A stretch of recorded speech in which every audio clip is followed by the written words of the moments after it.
São 12 horas e 27 minutos. Muito boa tarde, governador. Seja bem-vindo ao programa. Satisfação recebê-lo. Satisfação também, Adilson Honorato. Satisfação a todos vocês que nos assistem agora nesse momento.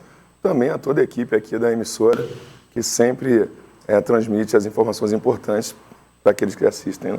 Perfeito. O governador, a gente conversava um pouquinho antes de entrar no ar e é inevitável a gente começar esse bate-papo sem tocar em alguns pontos que têm sendo muito destacados nos últimos dias, né? Eu queria começar falando sobre denúncias que estão sendo feitas sobre a gestão do senhor com relação às contrapartidas que o Estado tem dado ou não dado para manutenção, para execução das atividades do Hospital do Amor. Nós temos aí alguns vídeos que foram publicados nos últimos dias. O Henrique Prata, que é o gestor da Fundação Pio XII, que detém os direitos de gestão do Hospital do Amor aqui, tem alegado uma série de acusações sobre não repasses de recursos, sobre possível fechamento da unidade de atendimento, caso o senhor seja reeleito. O que de fato tem de verdade nisso tudo? Como é que o senhor tem respondido a isso? Veja bem, essa pergunta é muito boa. Vem num momento bastante importante. Nós estamos vivendo uma eleição, né, uma eleição importante aqui no Estado e também no nosso país, né, e aí começam ataques. Eu tenho certeza que a nossa população já se vacinou, né, contra esses problemas, né, já conseguiu entender, né, que o que se faz, né, o que se tenta fazer, jogadas de marketing nesse momento, um marketing para poder crescer, né, o outro lado, e é o que não está acontecendo.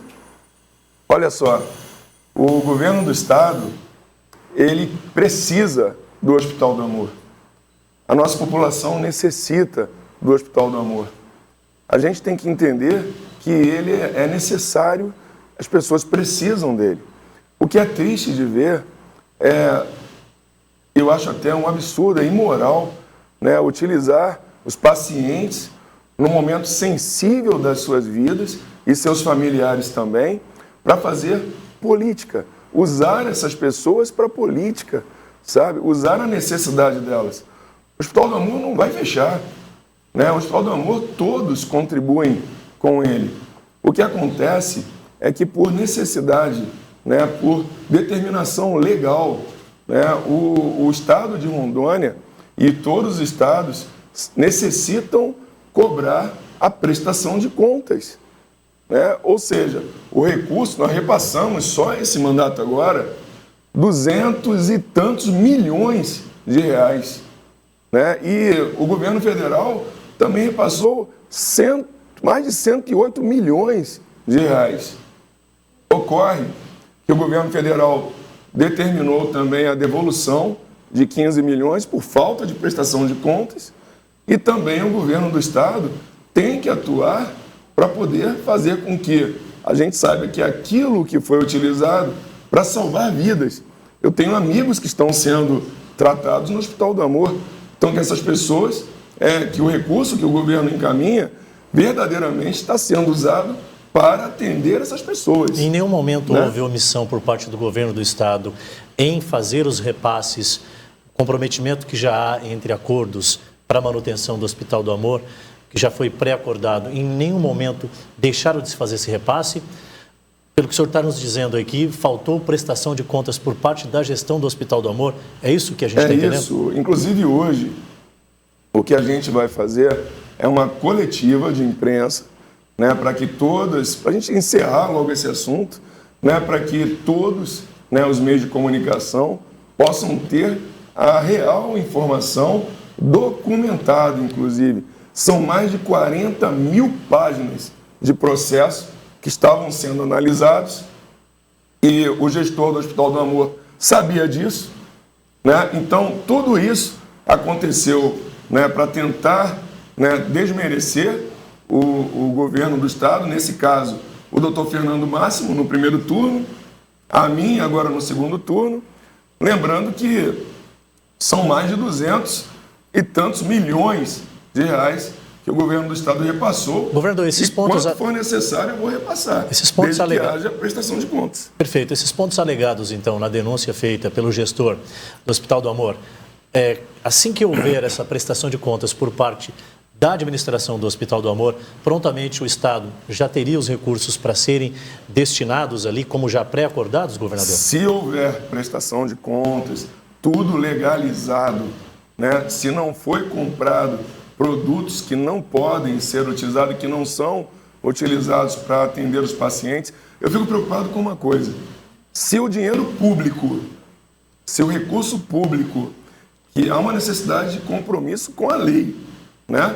Se não há prestação devida, imagina com tudo que é doado pela nossa população.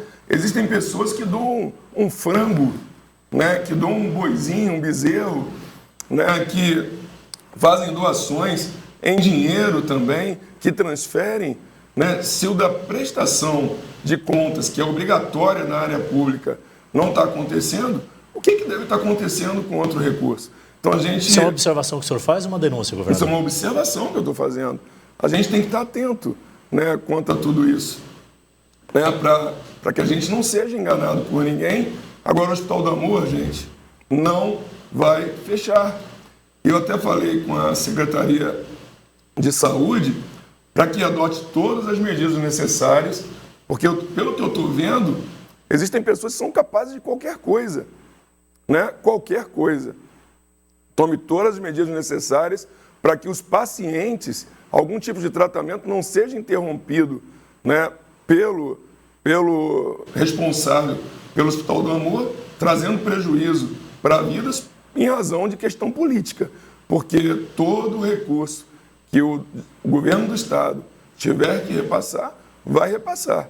É claro, pode acontecer atrasos, às vezes, de repasse, sim, pode acontecer, porque muitas vezes, né, você tem que analisar, né, para que vai, né, você tem que analisar o anterior para repassar o próximo, né? Agora, não é desse jeito, não.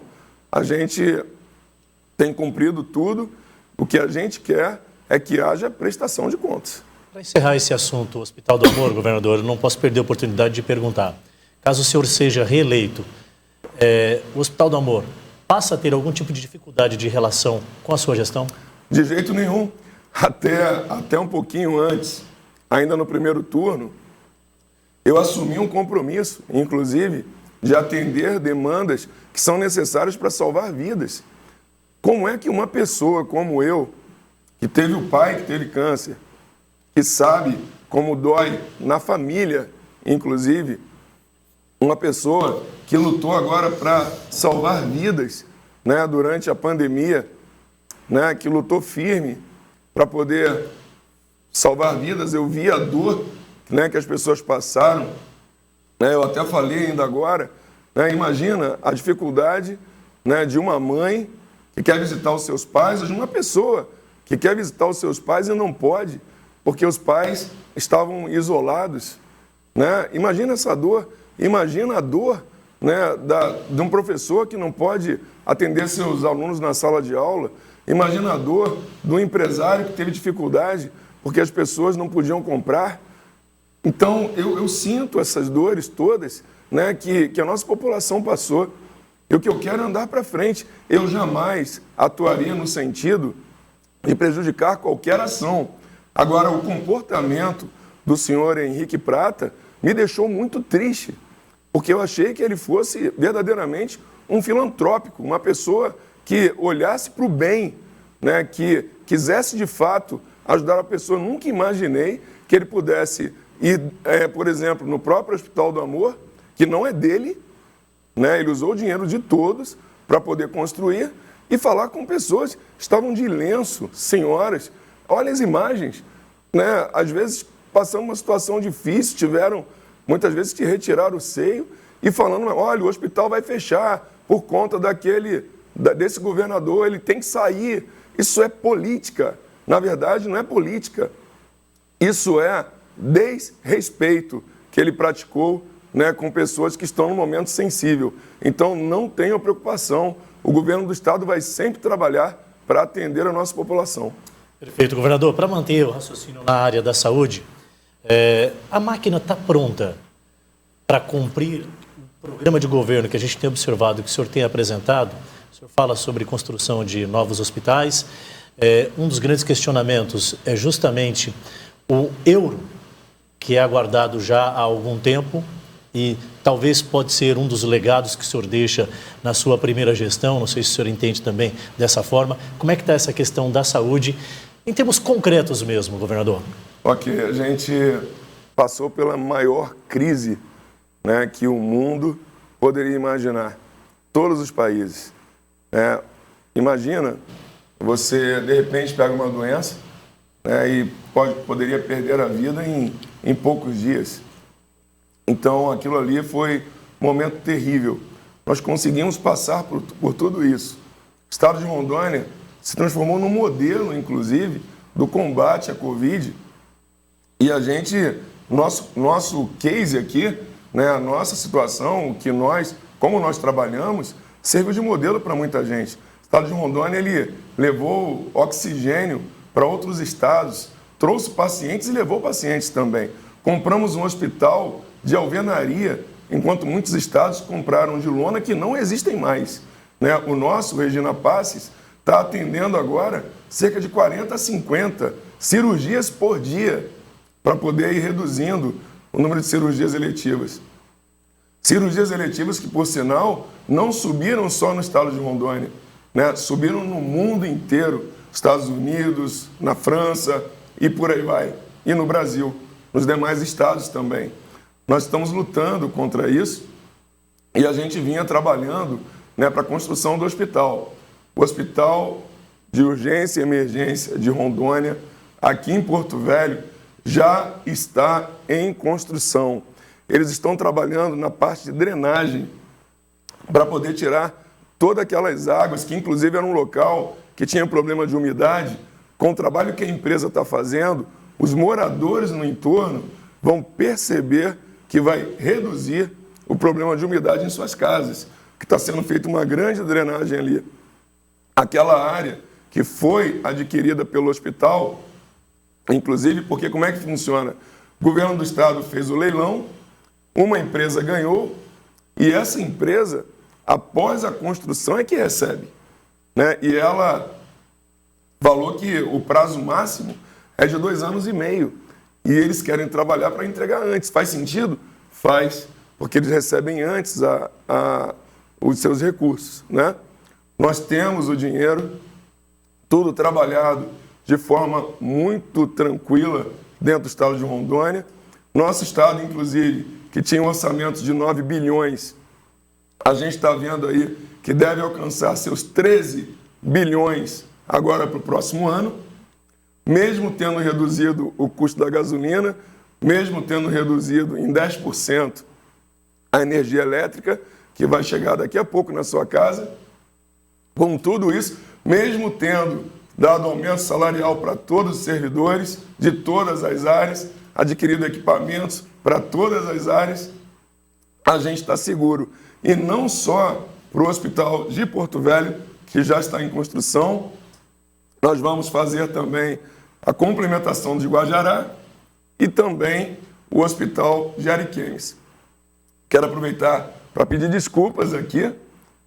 Pode seguir, você, governador, deve sair de uma entrevista para outra, é uma campanha intensa. Eu aproveito enquanto o senhor toma aí, molha a palavra, como a gente diz popularmente, eu complemento o questionamento acerca da questão da área da saúde, mas é um momento, né, governador? Exige-se muito no período de campanha, até porque o senhor continua como governador, acumulam-se as atividades. Para concluir essa parte da questão da saúde, a pergunta é: o senhor disse que agora vai fazer. Por que não fez? Perfeito. E é justamente esse ponto que eu acho que deveria ficar bem claro. Pandemia, acaba trabalhando, o senhor assumiu o Estado em 2019, salvo eu engano. Não tinha dinheiro. É isso que eu queria perguntar do senhor. O que houve que ainda não deu a devida condição de entregar o que o plano de governo do senhor agora contempla? Isso, a gente está fazendo todos... Como é que a água melhora, né? A gente já está fazendo todos esses trabalhos, né? O hospital já está acontecendo, né? A nossa infraestrutura dentro das cidades e também as próprias do Estado estão melhorando. Estamos construindo agora a nossa rodovia do Boi, que é chamada de Transrondônia agora, que vai reduzir ali em 240 quilômetros. melhoramos as escolas, nós reformamos 80% das escolas, faltam 20%. E aquilo que a gente não conseguiu fazer ainda, justamente em 2019 não tinha recursos, em 2020 tudo que eu consegui cortar nos contratos para ter recursos para 2020, infelizmente nós tivemos de usar tudo para poder recuperar, né, a saúde das pessoas. Eu até perguntei agora durante essa campanha, né, o que um pai faz para poder salvar a vida de um filho que está doente. Tudo. Quanto ele gastaria para poder salvar a vida desse filho, um pai e uma mãe? Tudo faria. Tiraria a roupa do corpo, até daria a própria vida, se assim fosse necessário, para salvar a vida de um filho. Isso é a atitude de um pai ou de uma mãe, pessoas que amam, né, aquela pessoa que nasceu ali no fruto da família. Quando eu assumi o governo do Estado, eu assumi com essa sensação, né, de eu ter mais de 1.800.000 crianças, pessoas, familiares, filhos no estado de Rondônia. Filhos que eu tinha que cuidar, independente de tudo. Eu tinha que fazer tudo. Então, tudo aquilo que nós estamos planejando para usar na infraestrutura, no Tchau Poeira, né? Usar, por exemplo, na agricultura, a gente teve que usar a maior parte dos recursos para poder atender e salvar vidas, né? E, ao mesmo tempo, permitir com que a gente tivesse depois o fortalecimento da economia do Estado, que é o que aconteceu agora. Estado de Rondônia, 4º lugar na transparência nacional, passamos vários estados. Estado de Rondônia, é o quinto menor índice de desemprego do país. Estado de Rondônia, AAA, tem capacidade de pagamento, solidez fiscal, tem compromisso com as contas públicas, honra os fornecedores, não atrasou nem o dia do pagamento dos salários dos servidores, e isso é bom, porque isso permite com que o comércio também ele vingue, né? Então, tudo isso que nós vamos fazer, o que a gente não conseguiu fazer antes, porque não tinha condições, né? Mas, rapidamente, logo que a pandemia ela deu uma reduzida, ainda em 2021, foi quando eu lancei o Tchau Poeira, lancei os vários projetos que estão acontecendo hoje e está trazendo benefícios para a vida de muita gente. O senhor intitula o governo do senhor, a gestão, Marcos Rocha, como um governo municipalista. Não conseguiu chegar aos 52 municípios em sua plenitude, pelo menos o senhor vem colocando isso para a sociedade. A tendência é aumentar esse formato de gestão? Sim, eu não tenho como deixar de ser assim, não. Isso é uma coisa que está em mim, não é só uma palavra municipalista, é real, né? E eu estou vendo isso nas carreatas, nas passeatas, aceitação. Fiz uma carreata ontem em Ji-Paraná, eu nem sei a distância, sei que ela quebrou de tão grande que era, né? Então eu estou muito feliz. Olha só, se a gente fosse falar de legados, o governador deixou o espaço alternativo de Porto Velho, por exemplo. Um outro governador, né, deixou o nosso palácio lindo, bonito, né? E eu fiquei pensando, qual é o legado que eu estou deixando desse primeiro mandato? Não desmerecendo todos os legados anteriores, é salvar vidas. Quando eu falo isso aqui agora, eu até parei um pouquinho, porque eu imaginei as pessoas nos hospitais, né? E eu determinando, por exemplo, para os nossos hospitais, quando ficou sem leito, porque aconteceu... Embora o senhor soubesse do tamanho da responsabilidade de governar um estado como Rondônia, o senhor nunca imaginava que pudesse enfrentar uma pandemia, assim como o Brasil e o mundo teve que enfrentar. E caiu nas mãos do senhor. Já que o senhor entrou nesse campo, né, o senhor entende que fez o que era de melhor para o estado de Rondônia? Sim, não tem nada mais importante que salvar vidas. Que a gente poder usar todos os esforços para isso, né? E isso aconteceu. Prova disso é que o secretário de saúde, o doutor Fernando Máximo, né, que eu coloquei na gestão, confiei, os recursos que eu coloquei ali dentro, ele teve o maior número de votos para deputados federais no Estado. Né? Mais de 85 mil votos ele recebeu. Então, isso é prova que as ações que eu determinei que ele fizesse funcionaram. Né? Então, isso para mim é importante, né? Salvar vidas. Né? Eu vejo que é o legado que a gente está deixando nesse primeiro mandato. Né? Permitir que as famílias voltassem a se reencontrar, servir de modelo na gestão do caos, que foi isso. Você viveu o caos. Teve uma pessoa que perguntou para mim, o que você, se você soubesse, né, que ia ter uma pandemia, não seria governador? Eu falei, não, se eu soubesse que haveria uma pandemia, eu seria sim candidato e trabalharia mais ainda para poder salvar mais ainda de pessoas. Eu sei que o senhor tem outros compromissos, infelizmente a gente vai ter que encerrar a entrevista.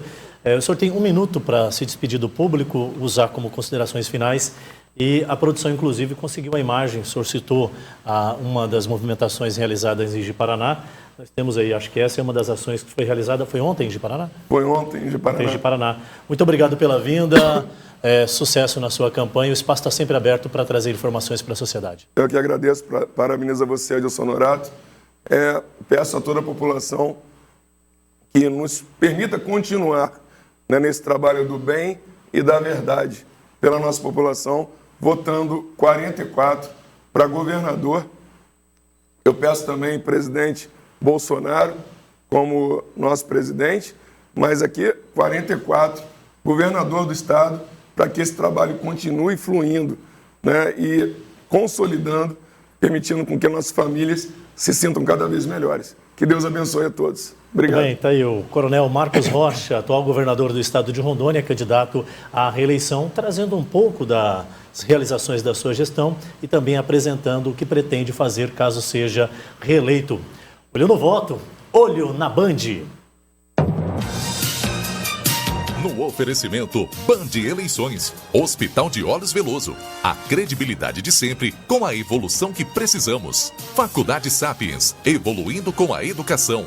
Rede Hospitalar Samar, a maior e mais completa do estado. Urbano Norte, orgulho de ser daqui. Autovema Fiat, a sua casa de negócios e de realização de sonhos. Pensou Fiat? Partiu Autovema. Água mineral Mina Linda, a única de Rondônia com o maior pH. Rondon Cap, há 10 anos gerando renda, realizando sonhos e mudando vidas. Panificadora Canaã, presente no lanche da tarde e no seu café da manhã.